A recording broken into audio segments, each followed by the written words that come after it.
Imagine wanting to see your favorite artist live. You check ticket prices. Face value, $75. Reasonable. You click to purchase. The price jumps to $90. Then a service fee appears. $12. Then a facility fee. $8. Then an order processing fee. $5. Then a delivery fee, even though it's a digital ticket, $3. Your $75 ticket now costs $103. And you haven't even gotten to the venue yet. But you have no choice. Because if you want to see this show, you buy from Ticketmaster. There is no alternative. This isn't a free market, it's a monopoly. And it's completely legal. This is the story of how one company gained control of live entertainment and turned concert tickets into one of the most expensive purchases in entertainment. Let's start with a number that explains everything. Ticketmaster controls approximately 70% of the primary ticket market in North America. They also own Live Nation, the world's largest concert promoter. Together, they control the venues, the promotion, and the ticket sales for most major concerts. This is called vertical integration, and it gives them power that no ticket company should have. When Live Nation and Ticketmaster merged in 2010, the Department of Justice approved it with conditions meant to prevent monopolistic behavior. Those conditions failed. Today, the merged company is more powerful than ever, and consumers have less choice than they did 15 years ago. Here's how the system works. An artist announces a tour. Live Nation, which Ticketmaster owns, promotes the tour. The venues where the artist performs are often owned or have exclusive contracts with Live Nation. The tickets are sold exclusively through Ticketmaster. At every level of the transaction, the same company takes a cut. The artist wants to charge $50 for a ticket. Ticketmaster adds $30 to $50 in fees. The fan pays $80 to $100. The artist sees $50.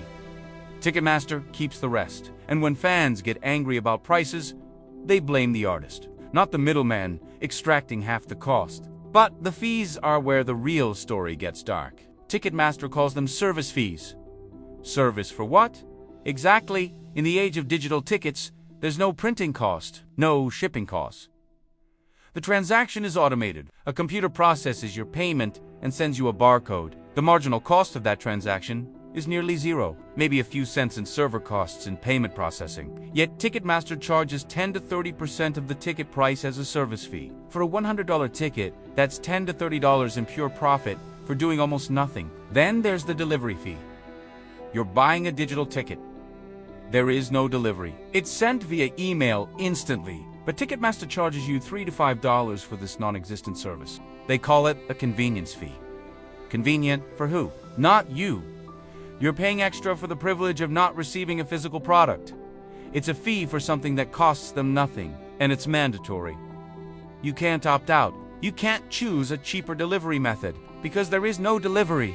Let's talk about dynamic pricing. This is Ticketmaster's newest extraction method. Tickets don't have a fixed price anymore. They fluctuate based on demand, like Uber surge pricing. High demand means higher prices. A ticket listed at $75 might cost $150 by the time you finish entering your payment information. Ticketmaster calls this platinum pricing or official platinum seats. They claim it helps artists capture the value that would otherwise go to scalpers. But here's the truth. Ticketmaster is the scalper now.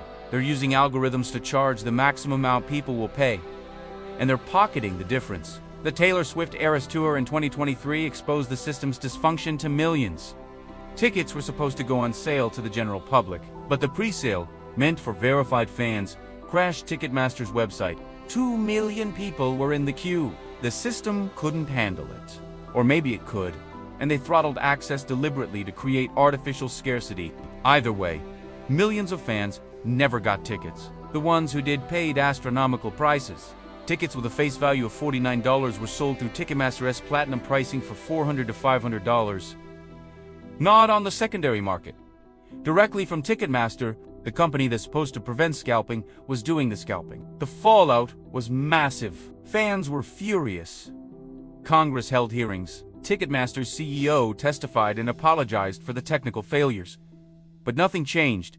No fines, no breakup of the monopoly. Just an apology and a promise to do better next time. Because Ticketmaster knows they're untouchable. Where else are fans going to buy tickets? Where else are artists going to sell them? The infrastructure is controlled by one company, and that company has no incentive to lower prices or improve service because there's no competition.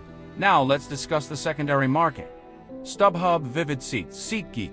These are resale platforms where people sell tickets they can't use. Prices on these platforms are often double or triple face value. Fans assume this is scalpers profiting. Sometimes it is, but often it's Ticketmaster. The company owns a stake in some resale platforms, and they allow tickets to be resold at higher prices. Taking a cut of both the original sale and the resale, they profit twice from the same seat. The artist sees none of that resale money. The fan pays double. Ticketmaster wins both times. There's also evidence that Ticketmaster uses its own resale platform to inflate prices deliberately. In 2018, a CBC investigation revealed that Ticketmaster's professional resale program helped brokers buy large blocks of tickets and resell them at marked up prices on Ticketmaster's own resale site. The company was literally helping scalpers while publicly claiming to fight scalping. When confronted, Ticketmaster denied wrongdoing. But the evidence was clear. They were facilitating the secondary market to extract more money from fans. Let's put this in perspective with some math. You want to see a concert? Face value of the ticket is $75. Ticketmaster adds a $20 service fee, a $5 facility fee, a $3 delivery fee. You're now at $103. But the show is popular, so Ticketmaster bumps your ticket to platinum pricing. Now it's $150. You buy it, then you realize you can't go. You'll resell it on Ticketmaster's resale platform. Ticketmaster takes a 15% cut of the resale. That's $22. The total amount Ticketmaster made from your single ticket, $75 in fees and resale commissions, more than the artist made from the face value of the ticket. One company extracted more value than the performer who's actually creating the experience. The artists are frustrated too. Some have tried to fight back. Pearl Jam famously sued Ticketmaster in the 1990s, arguing the company was a monopoly. They lost. The case went nowhere. Since then, most artists have accepted that Ticketmaster is unavoidable. Taylor Swift tried to bypass the system by working directly with Ticketmaster to implement a verified fan program. It failed spectacularly. Even one of the biggest artists in the world couldn't make the system work for fans. Because the system isn't designed for fans. It's designed for Ticketmaster. Some artists price tickets lower intentionally to keep shows accessible, but Ticketmaster's dynamic pricing undermines this. An artist might want to charge $50. Ticketmaster's algorithm decides the market will bear $150, so that's what fans pay. The artist doesn't see the extra $100. Ticketmaster does. Artists lose control of their own pricing, and their reputation suffers when fans assume the high prices are the artist's fault. The monopoly extends beyond just tickets. Live Nation owns or operates hundreds of venues. If an artist wants to tour, they need venues. If they don't work with Live Nation, they lose access to those venues. Promoters who compete with Live Nation find themselves locked out of major markets. It's not just about selling tickets. It's about controlling the entire infrastructure of live music. And once you control the infrastructure, you control the prices. So why hasn't the government stepped in? The Department of Justice approved the Live Nation Ticketmaster merger in 2010 with conditions. Those conditions included allowing competitors access to venues and preventing retaliation against artists who don't use Ticketmaster. But enforcement has been weak. Competitors still struggle to gain access. Artists still feel pressured to use Ticketmaster or risk losing venue access. In 2023, after the Taylor Swift debacle, the DOJ opened an investigation into whether Ticketmaster violated antitrust laws. As of now, nothing has come from it. Breaking up the monopoly would require political will. It would require recognizing that a company controlling venues, promotion, and ticket sales in a single vertical structure harms consumers. The evidence is everywhere. Prices keep rising. Fees keep multiplying. Access keeps getting worse. But Ticketmaster has lobbied extensively. They've donated to political campaigns. They've hired former government officials. Breaking up a monopoly is hard when the monopoly has this much influence. Here's what it costs you personally. The average American who attends concerts spends about $300 to $500 per year on tickets. Half of that is fees. That's $150 to $250 per year going to Ticketmaster for services that cost them almost nothing to provide over a decade. That's $1,500 to $2,500. Multiply that by millions of concert-goers, and you're re-looking at billions of dollars extracted annually through a monopoly. The solution exists. Break up Live Nation and Ticketmaster. Force venues to allow multiple ticket sellers. Cap fees at a reasonable percentage.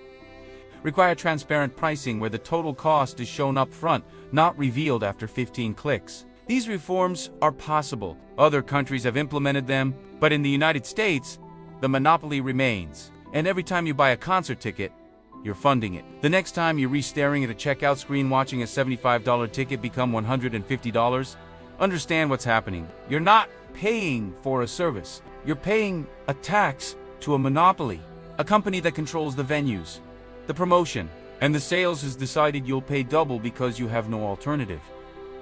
That's not capitalism. That's extraction. And it's legal because we've allowed one company to accumulate too much power. Ticketmaster didn't invent expensive concert tickets. They invented a system where expensive is the only option, and until that system is dismantled, you'll keep paying. Because if you want to see live music, you have no choice.